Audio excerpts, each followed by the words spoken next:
ਮਲੇਰਕੋਟਲਾ ਦੀ Urdu academy ਵਿਖੇ world disable ਡੇ ਮਨਾਇਆ ਗਿਆ, ਜਿਸ ਵਿੱਚ ਡਿਸੇਬਲਡ ਲੋਕਾਂ ਦੀ ਮਦਦ ਕਰਨ ਲਈ ਲੋਕਾਂ ਨੂੰ ਪ੍ਰੇਰਿਤ ਕੀਤਾ ਗਿਆ। ਇਸ ਵਿੱਚ ਕੈਬਨਿਟ ਮੰਤਰੀ ਰਜ਼ੀਆ ਸੁਲਤਾਨਾ ਨੇ ਖਾਸ ਤੌਰ ਤੇ ਸ਼ਿਰਕਤ ਕੀਤੀ ਅਤੇ ਇਸ ਬਾਰੇ ਕੰਮ ਕਰਨ ਵਾਲਿਆਂ ਨੂੰ ਸਟੇਟ ਅਵਾਰਡ ਨਾਲ ਸਨਮਾਨਿਤ ਕੀਤਾ ਗਿਆ। ਇਸ ਮੌਕੇ ਰਜ਼ੀਆ ਸੁਲਤਾਨਾ ਨੇ ਪੰਜਾਬ ਵਕਫ ਬੋਰਡ ਵਿੱਚ ਹੋ ਰਹੀਆਂ ਧਾਂਦਲੀਆਂ ਬਾਰੇ ਪੁੱਛੇ ਸਵਾਲ ਤੇ ਕਿਹਾ ਕਿ ਇਸ ਦੀ ਜਲਦ ਹੀ ਜਾਂਚ ਕੀਤੀ ਜਾਵੇਗੀ। ਇਸ ਖਾਸ ਇੰਟਰਵਿਊ ਵਿੱਚ ਉਹਨਾਂ ਨੇ ਅੱਗੇ ਕਿਹਾ ਕਿ ਮਲੇਰਕੋਟਲਾ ਵਿਖੇ ਬਣੇ ਲੁਧਿਆਣਾ ਰੋਡ ਵਾਲੇ ਪੁਲ ਦੀ ਵੀ ਜਾਂਚ ਕੀਤੀ ਜਾਵੇਗੀ। ਉਹਨਾਂ ਤੋਂ ਜਦੋਂ ਪੰਜਾਬ ਕਾਂਗਰਸ ਦੇ ਘਮਸਾਨ ਬਾਰੇ ਪੁੱਛਿਆ ਤਾਂ ਉਹਨਾਂ ਨੇ ਜਿੱਥੇ ਮੁੱਖ ਮੰਤਰੀ ਚੰਨੀ ਦੀ ਸ਼ਲਾਘਾ ਕੀਤੀ, ਉੱਥੇ ਹੀ ਕੈਪਟਨ ਅਮਰਿੰਦਰ ਸਿੰਘ ਬਾਰੇ ਆਖਿਆ ਕਿ ਉਹਨਾਂ ਨੂੰ ਮਿਲਣਾ ਮੁਸ਼ਕਿਲ ਸੀ। ਉਹਨਾਂ ਨੇ ਸ਼ਹਿਰ ਵਿੱਚ ਬਣ ਰਹੀ ਸੜਕਾਂ ਦੇ ਚੁੱਕੇ ਮੁੱਦੇ ਉੱਤੇ ਵੀ ਬੜੀ ਬੇਬਾਕੀ ਨਾਲ ਜਵਾਬ ਦਿੱਤਾ।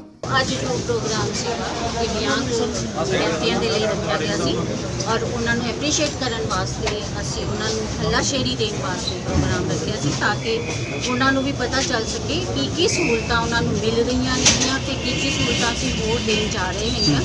ਉਹ ਸਾਰਾ ਕੁਝ ਪਤਾ ਉਹਨਾਂ ਨੂੰ ਦੱਸਣ ਵਾਸਤੇ ਅਸੀਂ ਇਹ ਫੰਕਸ਼ਨ ਰੱਖਿਆ ਸੀਗਾ ਔਰ ਉਹ ਸਾਰੇ ਇੱਥੇ ਆਏ ਨੇ, ਬੜੇ ਖੁਸ਼ ਵੀ ਨੇ ਜਿਸ ਤਰੀਕੇ ਦੇ ਨਾਲ ਉਹਨਾਂ ਦੀ ਹੈਲਪ ਹੋ ਰਹੀ ਹੈ। ਕੀ सहूलतां ने जड़ियां मिलने जा रही ने नवियां? देखिए नमियाँ तो अभी जैसे मुझे ये एक NGO का पता चला है कि मलेरकोटला में पहले हमें नहीं इसकी सहूलत थी, हम लोगों को नहीं पता था। ये संगरूर में इन्होंने ज़रूर काम किया था। फिर मैंने इनसे गुजारिश किया, ये नेमको वाले हैं, इनसे मैंने कहा मलेरकोटला में भी आके आप हमारे साथ काम करें ताकि इनको भी सहूलतें मिले। बाकी जो दिव्यांग व्यक्तियों को पहले से मिलती आ रही हैं जैसे पेंशन है और बहुत सारी उनको बढ़ावा दिया गया, उनको रिजर्वेशन दी गई है, तो वजीफ़े हैं, तो काफ़ी कुछ ऐसा है जो दिया गया है और उसमें हम थोड़ा बहुत और बढ़ोतरी भी कर रहे हैं। अमाउंट में थोड़ी सी बढ़ोतरी करके इनको हम दे रहे हैं और भी जो इन्होंने हमें अपनी डिमांड्स दी हैं वो सारी हमने तैयार करके सीएम साहब के पास भिजवा भी दी हैं और सीएम साहब के साथ हमारी मुलाकात होगी, मीटिंग होगी, उसके बाद हम डिसाइड करेंगे और इनको क्या क्या दे सकते हैं। मैडम अंदर से कोई कैंप भी लग रहा मलेरकोटला के विच ना नहीं?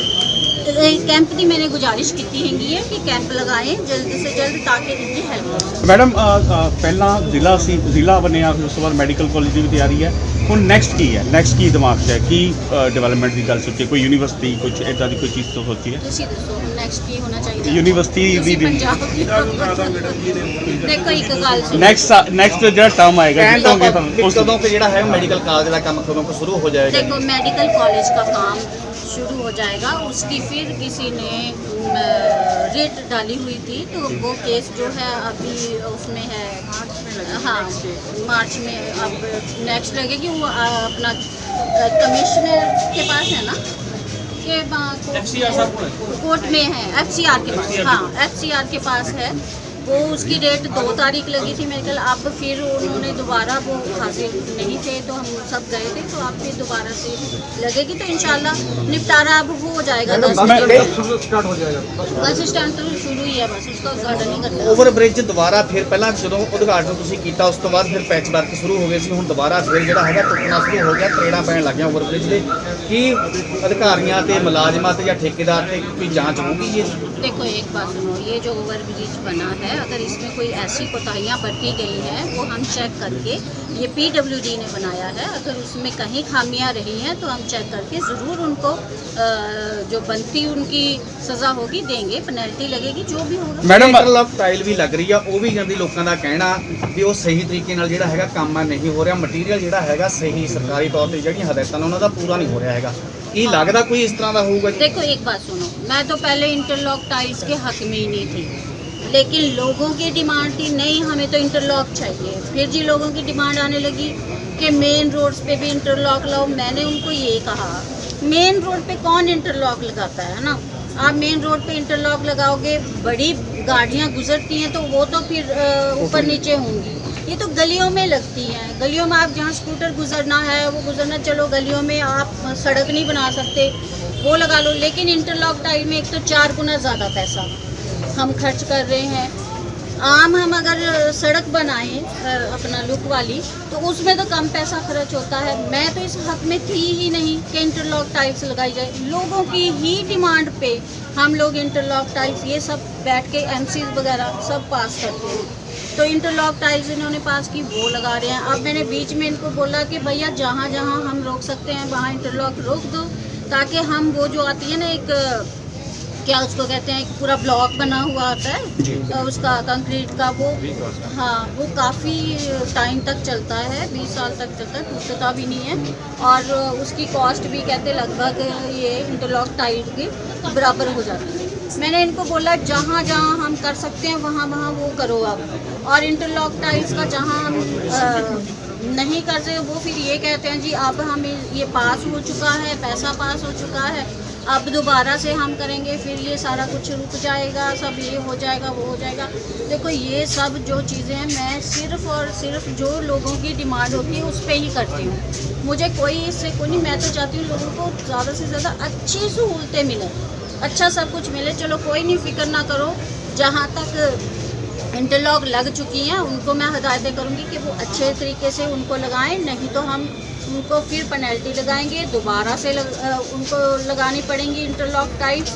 और इंशाल्लाह कोई बात नहीं, हमारी सरकार आ जाने दो, फिर सारी सड़कें आपकी वो मैडम एक आप हमेशा से मलेरकोटला जब से आप आई हैं वो ईमानदारी है आप निशान रही हैं, लेकिन कहीं ना कहीं पंजाब वक्फ बोर्ड में धांधलियाँ चल रही हैं। पटियाला में भी धांधली का मामला सामने आया, फरीदकोट में भी अब एक ताज़ा आया कि 5,000 रुपये में 5 एकड़ जगह जो 5 बीघे जगह जो वो दे दी गई, उसमें फरीदकोट में ढाबे के नाम पे, और उसमें अभी तक आपकी कोई स्टेटमेंट नहीं आई, और इसके बारे में हम आपसे स्टेटमेंट चाहते हैं। देखो एक बात सुनो, वक्फ बोर्ड की आप बात कर रहे हो, स्टेटमेंट नहीं है। वक्फ बोर्ड पहले तो मेरे पास नहीं था, ठीक है ना, आपको पता है जुनेद जी के पास था, जुगनू जी के पास वक्फ बोर्ड था, उसमें सभी हमारे मेंबर्स भी हैं, ये भी हैं। मैं वक्फ बोर्ड पे इतना ध्यान उस टाइम नहीं रखती थी, मेरा अपना काम था, मेरे पास मिनिस्ट्री थी, मैं उसमें ध्यान रखती थी। इनका मेंबर्स का काम है, अगर कहीं पे ऐसी कोताही हो रही है तो वो उसको निगाह रखते।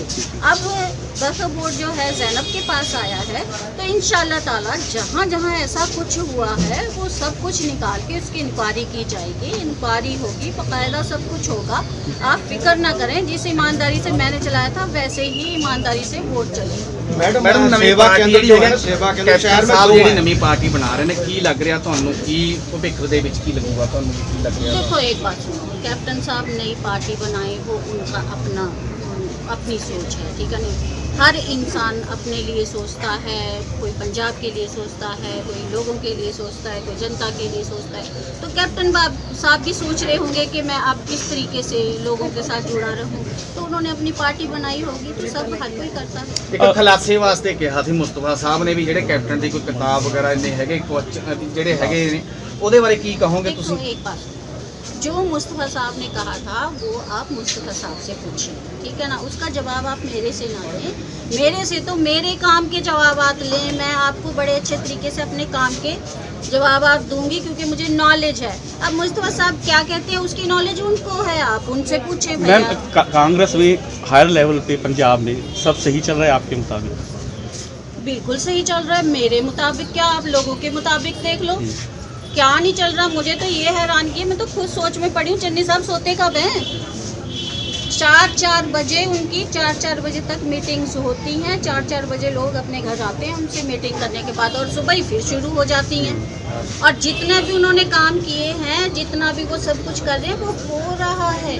हम लोगों को यकीन नहीं आ रहा कि सीएम इतनी आसानी से हमें मुहैया है कि हम जब मर्जी जाएं, जब मर्जी जो मर्जी साइन काम के हैं तो फटाफट करवा के आगे तोड़ें अपना काम। तो हम तो खुद, हमें हैरानगी होती है कि इतना अच्छा काम भी कोई कर सकता है। ਕੈਪਟਨ ਸਾਹਿਬ ਮਿਲਦੇ ਨਹੀਂ ਸੀ ਹੈਗੇ ਜੀ?